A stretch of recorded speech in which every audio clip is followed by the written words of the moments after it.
Bab 234. Rencana jahat. Qinan Guan sangat puas dengan hasil seperti ini. Bajingan Kingston Jiang merusak rencananya.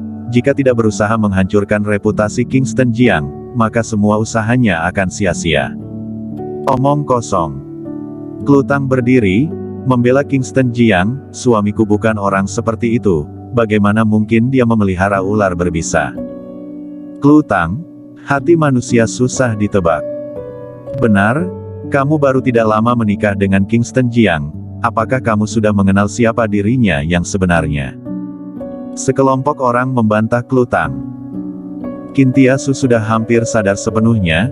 Dia bangkit dari meja, duduk di sebuah kursi, dan berkata dengan lemah, "Aku percaya bahwa Kingston Jiang tidak akan memelihara ular berbisa. Ini hanya sebuah kecelakaan." Kingston Jiang menatap Kintiasu dengan kagum.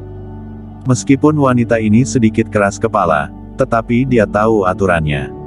Qinan Guan semakin cemas. Kintiasu, jangan tertipu oleh bocah ini. Ini adalah ular berbisa yang sangat beracun, dan perlu metode khusus untuk mengeluarkan racun dari tubuh. Perlu kombinasi dengan resep obat lainnya. Bagaimana mungkin dia bisa mengeluarkan racun hanya dengan beberapa jarum perak? Bahkan guruku saja tidak memiliki kemampuan ini. Jangan mudah percaya pada bocah ini hanya karena kamu adalah sahabat Klutang. Kingston Jiang meliriknya dan berkata dengan lemah, "Kamu belum pernah melihatnya. Bukan berarti tidak ada, kamu hanya belum mengetahuinya saja." Qinan Guan menatap Kingston Jiang dengan tatapan benci. Dia memberi isyarat mata pada seorang pria di sampingnya.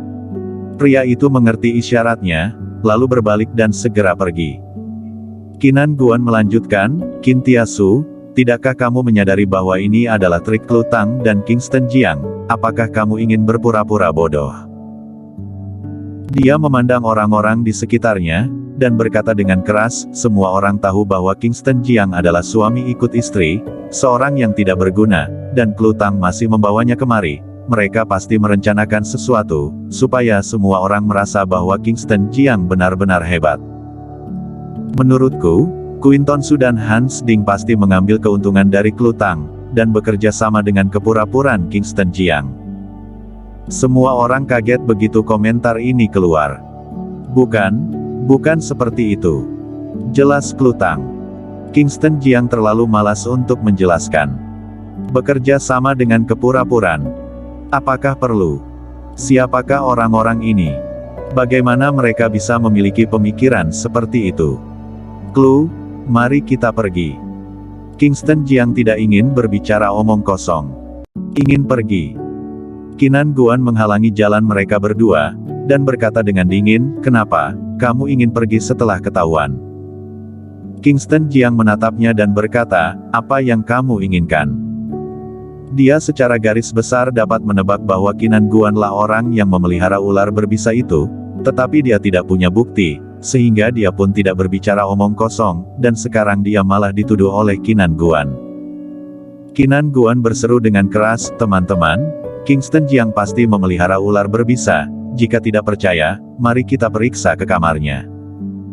Jika tidak menemukan apapun di kamarnya, aku akan berlutut dan mengakui kesalahanku. Tetapi jika ada ular berbisa di kamarnya, maka apa yang terjadi, tidak perlu kukatakan lagi." Mendengar itu, Kingston Jiang merasakan firasat buruk di hatinya. Sebelumnya, dia melihat seorang bawahan Qinan Guan berjalan pergi dengan diam-diam. Jika dia tidak salah menebak, orang itu pasti pergi menaruh ular berbisa itu ke kamarnya. Dia terlalu ceroboh, dia bahkan tidak memikirkan hal ini. Mari kita pergi. Klutang mengaku tidak bersalah, jadi dia tidak takut. Sedangkan Kingston Jiang mengerutkan kening. Melihat ekspresi Kingston Jiang, Qinan Guan pun berkata dengan dingin, "Kenapa, takut?" Kintiasu, yang duduk di kursi pun melirik Kingston Jiang dengan curiga, dan bergumam dalam hatinya, apakah anak ini benar-benar memelihara ular berbisa? "Kingston Jiang, apa yang kamu takutkan?" Kingston Jiang berbalik untuk melihat Kintiasu, lalu mengangkat bahu. Kini, dia tidak punya apa-apa untuk dikatakan, dia hanya bisa membiarkan mereka pergi memeriksa kamarnya. Mengenai apakah ular berbisa itu dapat ditemukan di kamarnya atau tidak, dia tidak yakin. Ayo pergi. Sekelompok orang kembali ke Mountain Villa Hotel. Kintiasu pun dipapah pergi. Tak lama kemudian, mereka tiba di kamar. Kingston Jiang mengeluarkan kartu kamarnya dan membuka pintu. Menyalakan lampu. Sekelompok orang berjalan masuk. Begitu Kingston Jiang memasuki ruangan, dia merasa ada sesuatu yang aneh. Sebuah kotak kecil berwarna emas ada di atas meja, namun tidak ada kotak di ruangan itu saat dia meninggalkan ruangan ini. Berhenti, jangan bergerak. Qinan Guan tiba-tiba berteriak setelah memasuki rumah. Kingston Jiang berdiri di samping tanpa daya. Qinan Guan membawa beberapa orang untuk datang memeriksa. Mereka berpura-pura memeriksa, kemudian di bawah pengawasan sedikit orang, mereka membuka kotak emas di atas meja itu. Begitu dibuka, seekor ular kecil berwarna emas keluar. Ah! Banyak gadis berteriak kaget. Tetapi Qinan Guan sangat berani, dia langsung meraih ular berbisa itu dan membantingnya ke dinding, lalu menginjak-injak ular itu sampai mati, kemudian melemparkannya ke hadapan Kingston Jiang. Hei! Apa ini? Klu Tang pun melirik Kingston Jiang, ini. Dia ingat bahwa tidak ada kotak seperti ini di atas meja saat pergi. Kenapa kotak ini tiba-tiba ada di sini? Ternyata benar-benar kelakuan Kingston Jiang. Benar-benar berhati busuk. Ini ular berbisa, sangat berbahaya. Apa tujuannya melakukan ini? Tidak sedikit orang memarahinya, sambil menghindari Kingston Jiang dan Klu Tang. Kintiasu dipapa oleh seseorang, dia melihat Kingston Jiang dan Klu Tang dengan heran dan bingung. Klu, kamu ingin aku mati? Salah apa aku kepadamu? Kintia, dengarkan penjelasanku, bukan seperti itu, aku tidak tahu apa yang terjadi. Klu Tang menjelaskan dengan tergesa-gesa. Cukup. Kintiasu berkata dengan dingin, Klu Tang, cukup, aku selalu memikirkan yang terbaik untukmu. Aku ingin kamu menemukan pria yang baik, tetapi kamu malah bersekongkol dengan suamimu untuk mencelakaiku. Kali ini, untungnya ada Tuan Guan, jika tidak, aku benar-benar dibodohi abis oleh kalian berdua. Qinan Guan datang dan mengingatkan, Kintia, berhati-hatilah dalam bergaul, orang seperti Klu Tang dan Kingston Jiang tidak layak dijadikan teman. Kintiasu melirik mereka berdua, ekspresinya kecewa, dan dia mendengus dingin, berbalik dan pergi. Yang lain terus memarahi. Mereka memarahi Klu Tang dan Kingston Jiang habis-habisan. Klu Tang sangat sedih dan hampir menangis. Setelah semua orang pergi, dia pun menangis. Kenapa? Kenapa bisa seperti ini? Kingston Jiang berjalan mendekat, menepuk pundaknya, dan menghiburnya, ini hanya masalah kecil, jangan dibawa ke hati, orang tidak bersalah akan terbukti tidak bersalah. Kingston Jiang tidak terlalu peduli dengan pendapat orang lain. Tetapi, mereka jelas mencelakai kita, aku benar-benar tidak bisa menjelaskannya dengan jelas. Kingston Jiang menghibur, tidak apa-apa, aku akan segera menyelidikinya, demi keadilan kita.